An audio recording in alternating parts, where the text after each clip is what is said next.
Hello everybody, it's time for me to be an angry film student again.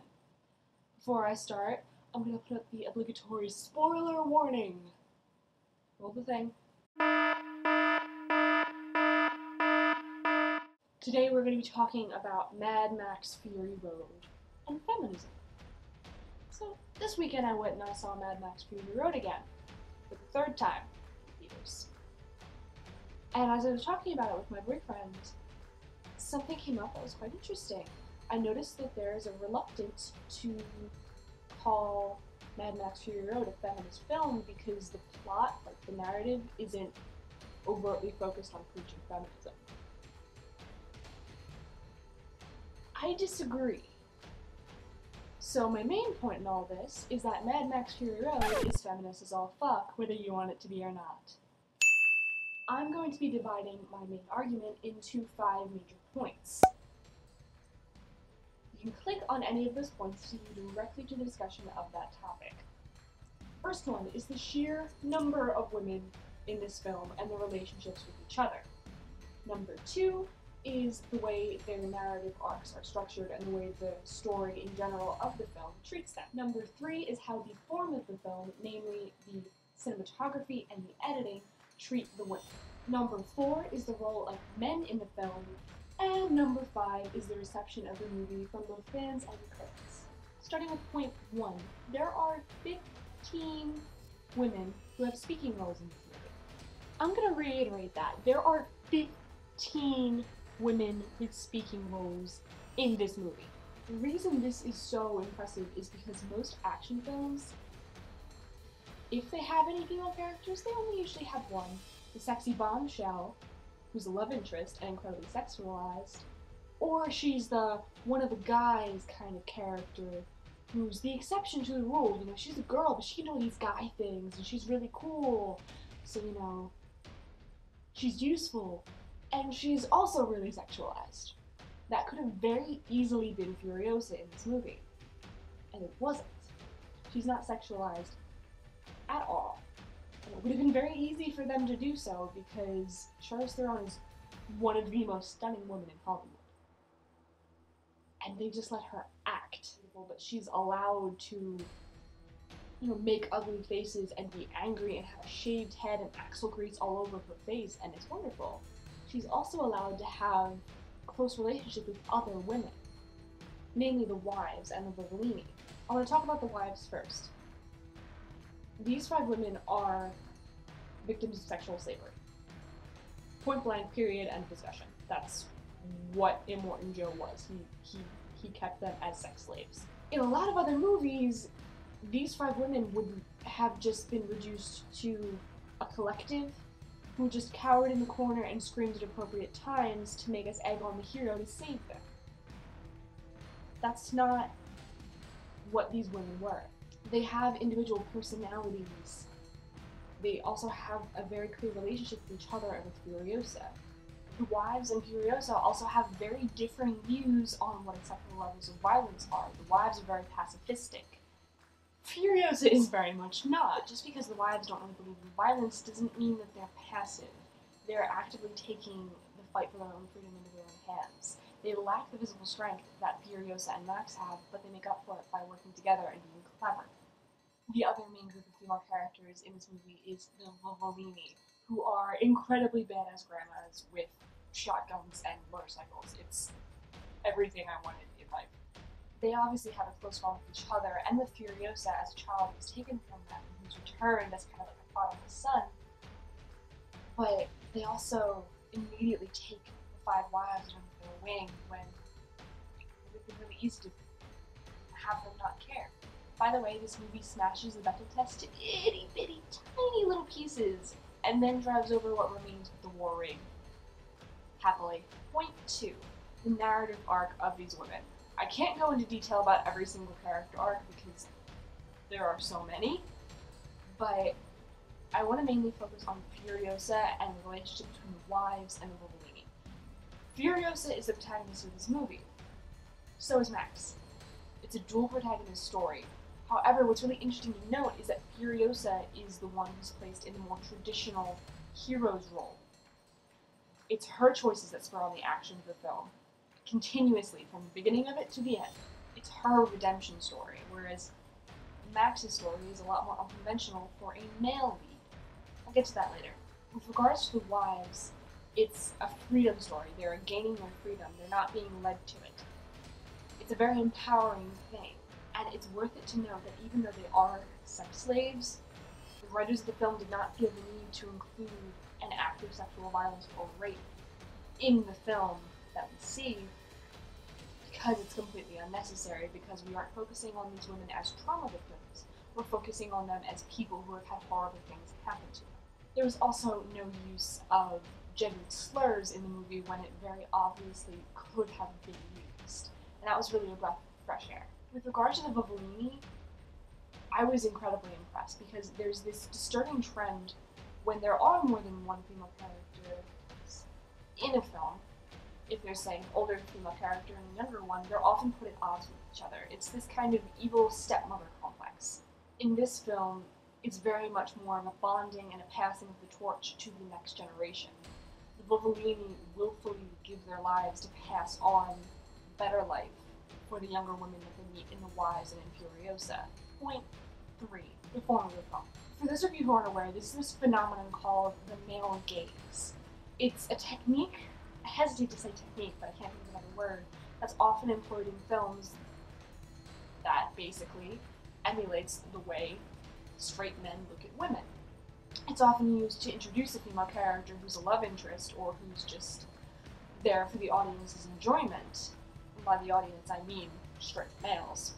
You've seen this even if you haven't recognized it. It's that slow pan up, a woman's legs, slowly letting you see all of her body before you get to her face and you remember, oh, that's a person. You get to objectify her before she's fully formed as a character in your mind. Even when men are shirtless, which is often seen as a fan service to female fans, it doesn't happen nearly so much as the male gaze shot or female nudity for straight male fans. There's a significant difference in how the camera interacts with them.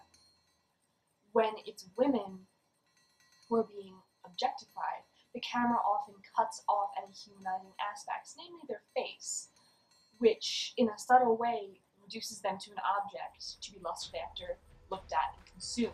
Whereas when a male is, say, shirtless, we often see him in his entirety, including his face, which automatically makes him register as that's a person, rather than an object. Now, there's only one instance in this film where it could be argued that this camera technique of the male gaze is used, and that's in the introduction of the wives proper when Max comes up to the Warwick. However, I don't believe this is an example of the male gaze. It's framed to be one in the beginning.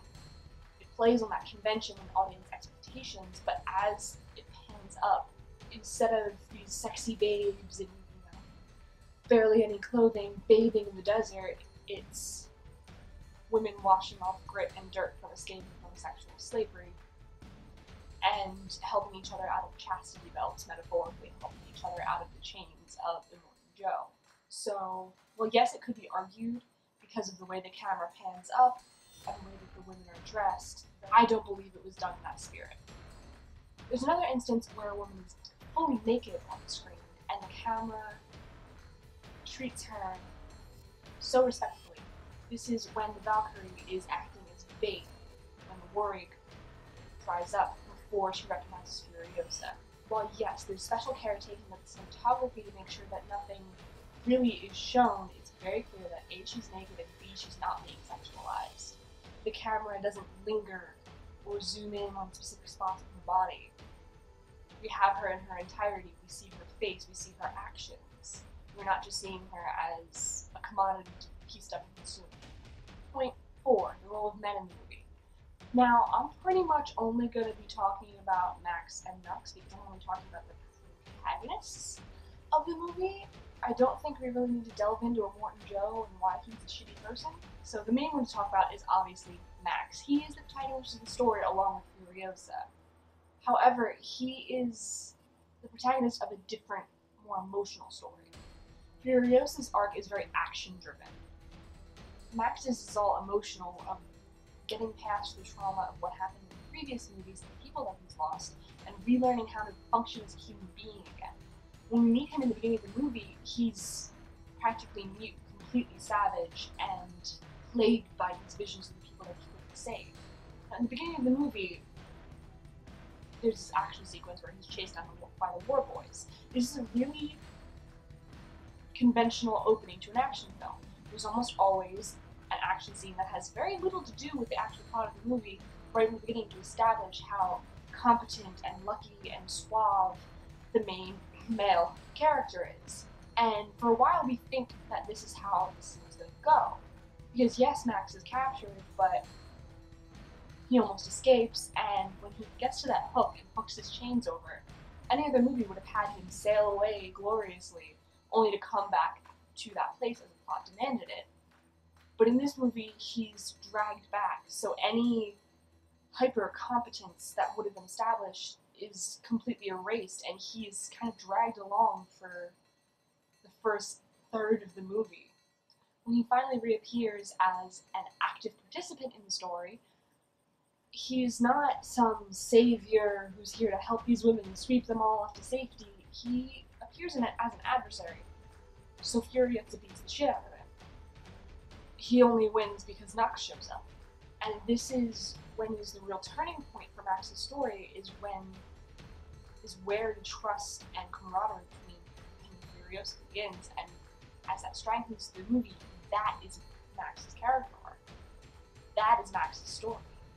As he overcomes his trauma, remembers how to be a human being, and starts to bond and trust with these women. Now, Nux is an interesting character because he has almost a similar story arc to the wives, because he's brought up in these death cults and underfed, religiously pledging his life to Immortal Joe, and ready to die at a moment's notice. The real turning point in his story is when he is in the back of the war rig with capable, and she's gentle with him in a way that no one has ever been gentle with him, and he responds to that because it's something that he's never known. Once again, Nux's story arc is emotional. It's learning how to be around other people who aren't fighting for war. It's learning how to make his own choices. And number 5, fan and critic reception. I'll admit, I had no intentions of going to see this movie because I'd never seen the first two, and I love action movies, but I'm kind of tired of the same old. Until I heard that men's rights activists had gotten very angry about this movie, claiming that feminist propaganda was taking over their movies. Naturally, I had to go see it. This movie is feminist. That's kind of undeniable. It's feminist in that it treats its female characters as characters first and female second, the way all male characters are treated. It's feminist in that it's a redemption story for a female character. It's vilifying sexual slavery. It's vilifying toxic masculinity. It's very in line with feminist ideals, but it's nowhere near propaganda. It's just a film with different ideals than some people. And the fact that some people are so insecure about seeing different people represented in a medium that they appreciate is hilarious to me. Naturally, a lot of feminists did what I did and went and saw the movie strictly because the men's rights activists were very angry, and subsequently loved it. It's probably the most enjoyable action film I've seen in years, because I didn't walk out of the theater really angry about the treatment of female characters. Now, I want to open a little bit of a dialogue. If you have any thoughts, comments, etc., about this movie, you can hit me up right down below. We can start a dialogue, talk about it a little bit. If you haven't seen this movie, please go see it. Please, it's so worth it. I hope you guys enjoyed me ranting at you for I don't know how long. I hope to see you guys in the next video, and as always guys,